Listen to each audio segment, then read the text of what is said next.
دیکھو اس میں نظر تو برحق ہے، لگنے کا امکان ہوتا ہے، لیکن ہر وہ چیز جس کا امکان ہو ضروری نہیں ہے کہ وہ لازمی ہو بھی جائے۔ امکانات کی دنیا تو بہت بڑی ہے نا، اس میں افراط اور تفریط ہے۔ کچھ لوگ تو ایسے ہیں جو نظر کے وجود ہی کو نہیں مانتے، وہ کہتے ہیں نظر سرے سے لگتی ہی نہیں ہے، اور کچھ لوگ کہتے ہیں ایسے ہیں کہ اس میں بہت مبالغہ کرتے ہیں، ان کو ہر وقت لگ رہی ہوتی ہے ان کے رائے کے مطابق کہ اس کو لگ گئی، اس کو لگ گئی، اس کو لگ گئی، یہی چلتا رہتا ہے پروگرام۔ تو نہ اس میں وہمی بننے کی ضرورت ہے اور نہ نظر کا انکار کرنا جائز ہے ہمارے لیے۔ جو لوگ نظر کا انکار کرتے ہیں نا، وہ ہیں سیکولر لوگ، لبرل لوگ، جو شریعت کو نہیں مانتے۔ وہ کہتے ہیں اس کی کیا دلیل ہے؟ بھائی ہمارے پاس دلائل، مشاہدہ بھی دلیل ہوتی ہے، لیکن وحی خود دلیل ہے ہماری نظر میں۔ وحی جب نبی صلی اللہ علیہ وسلم نے بتا دیا کہ العین حق، نظر برحق ہے، تو ہمارے لیے یہ بھی ایک دلیل ہے۔ اب کوئی رسول کو مانتا ہی نہ ہو، اللہ کو مانتا ہی نہ ہو، تو وہ نہ مانے، وہ اس کا ہیڈیک ہے۔ ہم کوئی سائنسدانوں کو مجبور تھوڑی کر رہے ہیں کہ آپ نظر کو مانو۔ سائنسدان جنت مانتے ہیں کہ جنت ہے؟ جواب دینا۔ سائنسدان مانتے ہیں موت کے بعد دوبارہ زندگی ہے؟ یہ سائنس کا ٹاپک ہی نہیں ہے بھائی، سائنس یہاں تک پہنچی نہیں ہے۔ تو نظر تو برحق ہے، کوئی بھی اچھی چیز ہو، کوئی بھی بہت ہو، تو اس میں چانس ہوتا ہے کہ نظر لگ جائے۔ نبی صلی اللہ علیہ وسلم نے فرمایا اگر کوئی چیز تقدیر پر غالب آ سکتی تو وہ نظر ہوتی، اور نظر اونٹ کو ہانڈی تک پہنچا دیتی ہے۔ اچھا والا اونٹ ہوتا ہے، نظر لگی گیا۔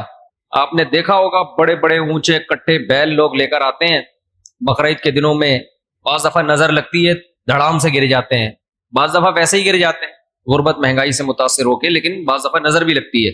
تو ہمارے پاس جو نظر کے برحق ہونے کی دلیل ہے وہ رسول اللہ صلی اللہ علیہ وسلم کا قول۔ اسی وجہ سے یعقوب علیہ السلام نے جب اپنے بیٹوں کو مصر بھیجا تو خوب لمبے خوبصورت بیٹے تھے، تعداد میں بھی زیادہ تھے، تو ان سے کیا فرمایا؟ لا تدخلوا من باب واحد وادخلوا من ابواب متفرقہ، اے میرے بیٹو ایک دروازے سے داخل نہ ہونا، متفرق دروازوں سے داخل ہونا، کیونکہ ایک ہی گیٹ سے جب جائیں گے نا، ایک باپ کے 11 بیٹے اتنے خوبصورت اور لمبے لمبے اور خوبصورت جوان، تو لوگ بولیں گے یار کیسا خوش قسمت باپ ہے جس کے 11 بیٹے ہیں۔ سمجھتے ہو گے نہیں سمجھتے؟ آج کل تو فیملی پلاننگ نے نظر کا چانس ہی ختم کر دیا، 2 بچے ہوتے ہیں وہ بھی اچھے نہیں ہوتے۔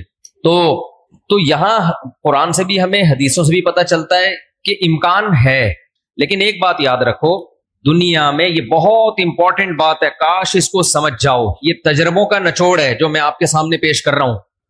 امکانات کی بیس پہ یقینی دعوے کرنا یہ تمام گمراہیوں کی بنیاد ہے۔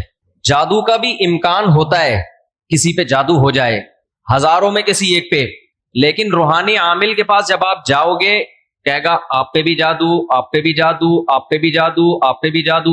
جب آپ کرو گے نا کہ بھائی مجھ پہ جادو کیسے ہے، کہے گا کیا جادو برحق نہیں ہے؟ سمجھ میں آ رہی ہے بات؟ ڈاکٹر یہ بدماشی کبھی نہیں کرتا۔ آپ ڈاکٹر کے پاس جاؤ، آپ کے گردے میں پین ہو رہا ہے، وہ چیک کرے گا کہ گیس کا پین ہے یا پتھری کا پین ہے، کیونکہ ڈاکٹر اس کا علم ہے باقاعدہ۔ وہ کبھی یہ نہیں کہے گا کہ پتھری ہے بس تکا مار دیا، بھائی ڈاکٹر صاحب پتھری کا پین کیوں ہے؟ تو وہ جواب میں کہ کیا گردوں میں پتھری ہوتی نہیں ہے کیا؟ آپ بولو گے ہوتی تو ہے، میرے ہے یا نہیں ہے مجھے تو یہ تو بتاؤ۔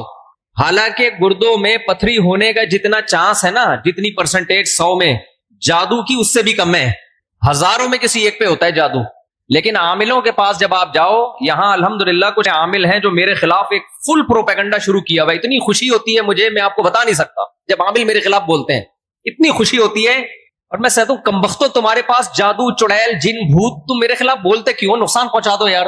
تو اس سے ان کا کمزور ہونا اور ثابت ہو جاتا ہے کہ یہ ان تلوں میں تیل نہیں ہے۔ خیر میں نظر کے موضوع کو مکمل کروں، کیونکہ روحانی عاملوں کی بات آتی ہے تو مجھے ان کے خلاف بولنے میں سا خون بڑھتا ہے میرا، ایک دم جوش میں آ جاتا ہوں، ایسا لگتا ہے کچھ نہیں بھی کھایا ہو پاور آ جاتی ہے باڈی میں۔ ان کے خلاف بولنے میں مزہ بہت آتا ہے، صرف مسجد کا تقدس ہے، باہر آؤ تو اس طرح نہیں بولوں گا، انگلش میں بھی گالیاں دوں گا، پنجابی میں بھی، اردو میں بھی۔ یہاں بڑے بڑے عامل ہیں جو بڑے پنپ رہے ہیں، اور ہمارے بڑے بڑے مولانا جا جا کے نا ان کو پروموٹ کر رہے ہیں، بے شرموں کو، ان بے غیرتوں کو۔ خیر فی الحال اتنی گالی کافی ہے۔ تو اچھا میں کیا کہہ رہا تھا یار، عاملوں کے ٹاپک آتا ہے تو اتنی خوشی ہوتی ہے جی۔ نظر کی بات کر رہا تھا میں۔ تو نظر میں جو ہے نا لگنے کا چانس ہوتا ہے، یہ ہے، لیکن چانس سے فائدہ اٹھا کے ہر ایک کو یہ کہنا کہ تم پہ جادو ہے, تم پہ نظر ہے, تم پہ یہ ہے. ڈاکٹر یہ کام نہیں کرتا. شوگر کا چانس ہوتا ہے آپ کو کہ شوگر ہے, لیکن یہ تو نہیں کہ ڈاکٹر جب تک کمپلیٹلی تحقیق نہ کر لے, ڈاکٹر نہیں کہے گا تمہیں شوگر ہے, تمہارے گردوں میں پتھری ہے, تمہارے پیٹ میں یہ مسئلہ ہے. حالانکہ امکانات تو ہوتے ہیں, لیکن آپ یہ جو ڈرامے باز لوگ ہیں نا, روحانی عامل, ان کے پاس جاؤ گے نظر ہی لگی ہوئی ہے آپ کو. لازمی کیا لگی ہے؟ کیونکہ جب کسی کے پاس کوئی فن نہیں ہوتا, علم نہیں ہوتا, تو وہ سب کچھ جانتا ہے. پھر سمجھ رہے, ڈاکٹر کے پاس علم ہوتا ہے کڈنی کا, لہذا تحقیق کرے گا, 100 میں 2 کو کہہ دے گا تیرے گردے خراب ہیں. عاملوں کے پاس چونکہ جن چڑیل بھوت کا علم ہوتا ہی نہیں ہے, لہذا ہر ایک پر جن بھی ہے, چڑیل بھی ہے, اور بھوت بھی ہے, اور نظر بھی ہے, اور موکل بھی ہیں, اور ہمزاد بھی ہیں, اور پتہ نہیں کیا کیا ہے, ڈرامے بازی. سمجھتے ہو؟ جب ان کو بولو کہ کیا دلیل ہے, تو بھائی امکانات کی دنیا میں امکان کہ فلانے پہ لگ گئی تھی, فلاں پہ لگ گئی تھی, تو خوب سمجھ لو امکانات کی بیس پہ یہ کہنا کہ ابھی دیکھو ایک مولانا صاحب کا کلپ آیا, انہوں نے کہا کہ نبی صلی اللہ علیہ وسلم نے فرمایا کہ ہر بیماری کی دوا اللہ نے رکھی ہے دنیا میں, یہ صحیح حدیث ہے. پھر انہوں نے ایک دوا بتائی کہ یہ شوگر کی بہترین دوا ہے. بھائی آپ ڈاکٹر ہو, آپ سائنٹسٹ ہو, کہہ رہے میں نے یہ کہیں سے نکالی ہے. ڈاکٹر کہہ رہے ہیں شوگر ایک اسٹیج پہ پہنچنے کے بعد لا علاج ہے, یہی کہتے ہیں نا ڈاکٹر. بھائی شوگر ایک اسٹیج پہ پہنچ جائے تو وہ کیا ہو جاتی ہے, اب ٹھیک نہیں ہو سکتی, کنٹرول کرنی پڑے گی, لبلبا ٹھیک نہیں ہوگا آپ کا. لیکن انہوں نے کہا کہ دیکھو ہر بیماری کی اللہ نے شفا پیدا کی ہے, تو یہ میڈیسن, یہ کوئی دیسی نسخہ ہے, یہ شوگر ٹھیک کر دے گا. اب دلیل کیا دے رہے ہیں؟ ہر بیماری کی اللہ نے دوا پیدا کی, یقیناً کی ہے, لیکن کیا وہ آپ کو معلوم ہے؟ کیا وہ دوا یہ ہے جو آپ پیش کر رہے ہیں؟ اس کی کیا دلیل ہے؟ بھائی بہت ساری دوائیں لوگوں کو معلوم نہیں ہے. تو اب یہ سمجھیں کہ 2 انتہائی میں جلدی سے کمپلیٹ کروں اس موضوع کو, کہ نظر لگنے کا چانس ہوتا ہے, لیکن یہ نہیں ہے کہ جو بھی کوئی اچھی چیز ہوگی, کچھ بھی ہو جائے, اس کو نظر ہی لگی ہے. تو یہ وہم کی دنیا سے باہر نکلنا چاہیے. جو سیکولر لبرل لوگ ہیں جو نظر کا بالکل انکار کرتے ہیں, وہ کہتے ہیں فلاں فلاں پہ کیوں نظر نہیں لگی, وہ اتنے ہینڈسم, اتنے خوبصورت لوگ ہیں, فلاں کی آواز اتنی اچھی, ان پہ نظر کیوں نہیں لگی. تو اب اصول سمجھیں, نظر لگنے کے لیے علماء نے قاعدہ ضابطہ بیان کیا ہے. جو چیزیں مشہور ہوتی ہیں نا, ان کو اکثر نظر نہیں لگتی. نظر ہمیشہ اچھمبے کی چیز کو, اچانک, جیسے میں لوگوں سے کہتا ہوں بھائی آپ انتہائی غریب تھے, سائیکل بھی نہیں تھی آپ کے پاس, اچانک آپ کے پاس بہت زیادہ پیسہ آ گیا, اور علاقہ بھی وہی ہے, رہتے اسی غریبوں کے محلے میں ہو, گندے نالے پہ رہتے ہو, سائیکل پہ تھے, اچانک لینڈ کروزر آ گئی آپ کے پاس. یہ جو اچانک والا کام ہوا ہے نا, اس میں نظر لگنے کا چانس ہوتا ہے. سمجھ میں آ رہی ہے بات؟ اب دیکھو یعقوب علیہ السلام کے بیٹے مصر میں ان کے ساتھ ہی رہتے تھے, سوری مصر میں نہیں, شام میں ساتھ رہتے تھے. وہاں یعقوب علیہ السلام نے نظر سے بچنے کا یہ والا اہتمام ہمارے علم میں نہیں ہے کہ بچوں کو کہو دروازے سے الگ الگ جایا کرو, ایک ہی دروازے. لیکن جب مصر جا رہے ہیں نا, اجنبی جگہ ہے, وہ لوگ یعقوب علیہ السلام کے بیٹوں سے مانوس نہیں ہے.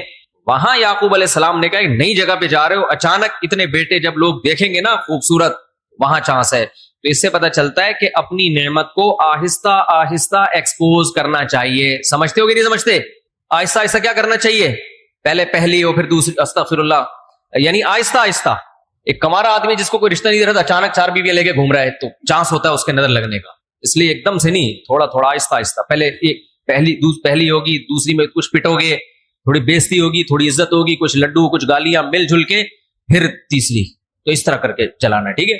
تو اچانک کوئی نعمت آتی ہے تو اس پہ نظر لگنے کا چانس ہوتا ہے. دوسری بات یہ ہے کہ نظر سے بچنے کے لیے جو نبی صلی اللہ علیہ وسلم نے دعائیں بتائی ہیں, ان دعاؤں کا اہتمام کرنا چاہیے. اعوذ بکلمات اللہ التامہ من کل شیطان وہامہ ومن کل عین لامہ, یہ دعا پڑھنی چاہیے.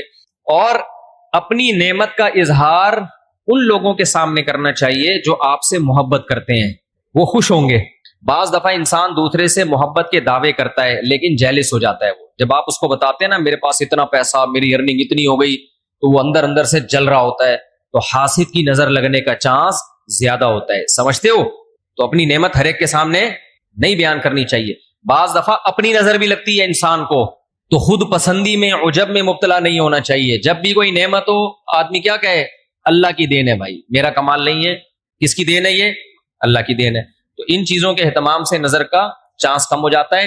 باقی عاملوں کے پاس نہ نظر کا کوئی علاج ہے سوائے مسمرزم کے, دماغ کو کنٹرول کر کے کچھ الٹی سیدھی چیزیں آپ کی کھوپڑی میں ڈال دیتے ہیں, تو اس سے آپ سمجھتے ہو کہ میں ٹھیک ہو رہا ہوں. ٹھیک نہیں ہوتے, آپ مینٹلی تھوڑا سا کیا ہو جاتے ہو, مطمئن ہو جاتے ہو, اور ان کا اپنا دماغ بھی خراب ہوتا ہے, آپ کا بھی دماغ خراب کرتے ہیں, سمجھتے ہو. اچھا, میں جب عاملوں کے خلاف بولتا ہوں, لوگ کہتے ہیں یہ 2 نمبر عاملوں کے خلاف ہے. بالکل غلط بات, میں 1 نمبر عاملوں کے خلاف, یہ ذہن میں رکھو. 2 نمبر کو تو میں لفٹ ہی نہیں کراتا. میں ان عاملوں کے خلاف ہوں جن کو علماء بزرگان دین سمجھتے ہیں کہ بہت بڑی پہنچی ہوئی چیز ہے یہ. میں ان کو 2 نمبر سمجھتا ہوں. یہ کخ بھی نہیں کر سکتے, سمجھتے ہو, یہ کچھ بھی نہیں کر سکتے, چاہے امریکہ میں ہو, چاہے جاپان میں ہو, چاہے پاکستان میں ہو, چاہے کراچی میں ہو, چاہے پنجاب میں ہو, سب ایک جیسے ہیں. اس لیے اپنے آپ کو بچاؤ ان فضول لوگوں سے. اچھا بھائی, حضرت محمد صلی اللہ علیہ وسلم پر جادو کے اثرات سے متعلق اہل سنت کا کیا عقیدہ ہے؟ نبی پر جادو ہوا تھا, بخاری مسلم سے ثابت ہے, لیکن ہوا کیوں تھا؟ آپ کہیں گے نا, ایک طرف تو آپ کہہ رہے ہیں جادو اتنی آسان نہیں ہے, ہزاروں میں کسی ایک پہ, تو پیغمبر پہ ہو گیا. دیکھو, کچھ چیزیں نبی صلی اللہ علیہ وسلم کے ساتھ ایسی ہوئی ہیں جن میں کوئی حکمت تھی. یہودی آپ کو جادوگر کہتے تھے, جادوگر جادوگر. اللہ نے تھوڑا سا اثر ہونے دیا تاکہ یہودیوں کو الزام لگانے کا موقع نہ ملے. جادوگروں پہ جادو کا اثر نہیں ہوتا, تو تھوڑا سا اثر اللہ نے ہونے دے دیا. اتنا اثر کہ آپ کبھی کبھار بھولنے لگے کچھ چیزیں, کچھ کام کیا ہوتا آپ کو یاد نہ ہوتا. اس سے زیادہ اثر نہیں ہوا آپ کے اوپر. اور یہ اثر اس لیے اللہ نے ڈالا تاکہ لوگوں کو یقین آ جائے آپ بشریت میں کامل ہیں اور آپ جادوگر نہیں ہیں. اصل مقصد یہ الزام کی نفی تھی. اگر یہ اتنا آسان ہوتا تو ابو بکر پہ کیوں نہیں ہو گیا میرے بھائی, حضرت عمر پہ کیوں نہیں ہو گیا, حضرت عثمان پہ کیوں نہیں ہو گیا, سیدنا علی پہ کیوں نہیں ہو گیا؟ یہ تو ایک تماشا بنا لیتے لوگ. فرعون کے موسیٰ علیہ السلام کے مقابلے میں جادوگر آئے ہیں. آپ لوگ کو آواز صحیح آ رہی ہے؟ گونج تو نہیں رہی ہے آواز؟ مجھے تو گونج رہی ہے آواز. بھائی, موسیٰ علیہ السلام کے مقابلے میں جادوگر آئے. قرآن کہتا ہے یخیل الیہ من سحرہم انہا تسعی. جادوگروں نے دماغ کو ایسا کیپچر کیا ہے کہ دیکھنے میں ایسا لگا کہ یہ لاٹھیاں نہیں بلکہ سانپ ہیں. حقیقت میں وہ لاٹھیاں سانپ نہیں بنی تھی, دماغ میں کچھ انہوں نے ایسا کیا ہے نا کہ یخیل, خیال پیدا ہوا کہ یہ لاٹھیاں نہیں بلکہ کیا ہے, سانپ. دیکھو, انبیاء کے دماغ کو ایسے کیپچر نہیں کیا جا سکتا, لیکن اللہ نے یہاں ہونے دیا. موسیٰ علیہ السلام کو بھی ایسا لگا کہ یہ لاٹھیاں نہیں بلکہ کیا ہے, سانپ ہیں. اس میں حکمت تھی نا, تاکہ مقابلہ تو ہو. اب سوال پیدا ہوتا ہے, جب موسیٰ علیہ السلام مقابلہ جیت گئے, فرعون نے دھمکی دی جادوگروں کے کہ تمہارے ہاتھ پاؤں کاٹ کے میں قتل کر دوں گا, تو جادوگر وہی رسیاں دوبارہ فرعون کی طرف پھینک دیتے کہ تو قتل کر کے دکھا ہمیں. کیا خیال ہے بھائی؟ یا فرعون پہ جادو کر دیتے. ہوا جادو فرعون پہ؟ بولتے کیوں نہیں؟ مجھے تو لگ رہا ہے آپ لوگ پہ ہو گیا. نہیں ہوا نا فرعون پہ جادو. بھائی, جادوگر ہزاروں جادوگر تھے, سینکڑوں تو تھے ہی. انہوں نے سوچا کہ یار تو ہمیں دھمکی دے رہا ہے, انتر منتر کلی کلنتر ہو جا منتر چھو. یوں کرتے فرعون ٹیڑھا ہو جاتا. فرعون کی ساس کو کچھ چیزیں سکھا دیتے. کیا خیال ہے؟ جٹھانی فرعون کی زوجہ جو تھی حضرت آسیہ رضی اللہ عنہا, ان کو کہہ دیتے کہ تم اپنی ساس سے کچھ کروا دو یا جٹھانی سے, وغیرہ وغیرہ جو بھی ہے. تو ایسا نہیں ہوتا بھائی. فرعون نے دھمکی دی اور ہاتھ پاؤں کاٹ کے ان سب کو شہید کر دیا. کچھ بھی نہیں ہو سکا. ایسا نہیں ہوتا. جادوگروں کو ایک ماحول چاہیے, اسی میں وہ سب کچھ کرتے ہیں. تو یہ ہم سے زیادہ کمزور ہوتے ہیں, ان سے ڈرنے کی بالکل ضرورت نہیں ہے. دنیا میں سب سے کم اگر ڈرو نا تو عاملوں سے اور جادوگروں سے سب سے کم ڈرا کرو. جیسے کہ پولیس والے ان سے بالکل بھی نہیں ڈرتے. اکثر آپ نے دیکھا ہوگا ریڈ پڑتی ہے نا پولیس والوں کی عاملوں کے پاس, تو پولیس والے جاتے ہیں, پولیس میں جو گٹکا کھانے والا ہے نا وہ اٹھا کے لے آتا ہے عامل کو, تھانے میں بند کر دیتا ہے. عامل اس کا کچھ بھی نہیں بگاڑ سکتا. سوچو, جو عامل ایک گٹکا کھانے والے پولیس والے کے سامنے کچھ نہیں کر سکتا, وہ اس عامل کی پوری ٹیم کو اٹھا کے لاک اپ کر دیتے ہیں یہ لوگ. وہ سنگدل محبوب تمہارے قدموں میں کہاں سے لا سکتا ہے؟ وہ سنگدل محبوب تمہارے قدموں میں کہاں سے لا سکتا؟ تو یہ دنیا کے سب سے کمزور, سب سے ضعیف قوم روحانی عامل ہوتے ہیں, لیکن دماغ کا کھیل ہے سارا. تو لوگ ان سے ڈر رہے ہوتے ہیں. نہیں ڈرو تو آپ طاقتور ہو, سمجھتے ہو. آج مجھے ایسا لگ رہا ہے گلوکوز کی 3 بوتلیں چڑھا لی میں نے. عاملوں کے خلاف بولتا ہوں اتنی, کیونکہ عامل میرے خلاف بہت سرگرم ہو گئے ہیں آج کل. ابھی علماء کا ایک وفد گیا کسی عامل کے پاس, وہ وفد پہلے میرے پاس آیا, گپ شپ ہوئی, بیٹھے, میں نے ان کو رات کو کھانے کی دعوت دی. انہوں نے کسی سے ملنے جا رہے تھے, مجھے نہیں پتا کسی عامل کے پاس گئے. اس عامل نے میرے خلاف اتنا بولا کہ انہوں نے میری دعوت ہی کینسل کر دی کہ یار یہ مفتی صاحب تو 2 نمبر ہے معاذ اللہ. انہوں نے اپنی طرف سے اس عامل کی باتوں میں آ کے, تو جب انہوں نے کسی نے مجھے بتایا, میں نے کہا اچھا ہے, اللہ نے تمہاری قسمت میں یہ عامل رکھے ہوئے ہیں, تم جیسے فضول لوگوں سے اللہ نے مجھے نجات دے دی, تاکہ میرا کھانا تمیز والے عقل مند لوگ کھائیں. جو عاملوں سے متاثر ہو تو اس بیچارے کا مینٹل لیول کیا ہوگا آپ سوچو. میں نے کہا ہمیں ایسے مولویوں کی بالکل بھی ضرورت نہیں ہے جن کا مینٹل لیول یہ ہے کہ چڑیل بھوت بھگانے والوں سے متاثر ہو کے آتے ہیں. یہ تو مینٹل لیول ہے آپ کا. دلائل سے کے بجائے ان لوگوں سے متاثر ہوتے ہیں.